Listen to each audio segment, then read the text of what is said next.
السلام علیکم۔ اصل میں یہ تاریخ نہیں ہے، یہ تورات ہے۔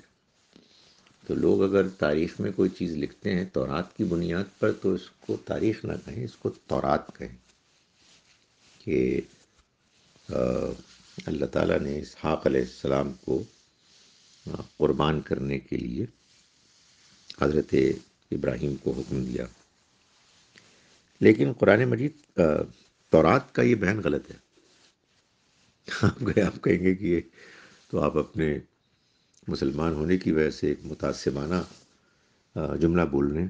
نہیں، اگر آپ تورات پڑھیں جہاں یہ لکھا ہوا ہے تو وہ جملہ خود بتا رہا ہے کہ یہ اصل میں اسماعیل علیہ السلام کا نام بدل کر نکال کر حضرت اسحاق کا نام ڈالا گیا، کیونکہ وہ پورا جملہ یہ ہے کہ اللہ تعالیٰ نے ابراہیم علیہ السلام کو یہ کہا کہ تم جاؤ اور اپنے اکلوتے بیٹے اسحاق کو قربان کرو۔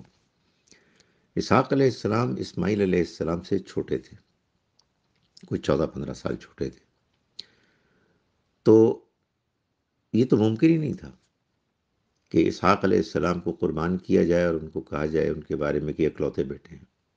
اکلوتے بیٹے تو 15 سال تک 14-15 سال تک اسماعیل علیہ السلام تھے، اسحاق علیہ السلام نہیں تھے۔ تو یہ صاف معلوم ہوتا ہے کہ تورات میں تحریف کرنے والوں نے اس موقع پر تحریف ایسے کی کہ وہ نشانات چھوڑ گئے کہ جس سے معلوم ہو جائے کہ یہ بات صحیح نہیں ہے۔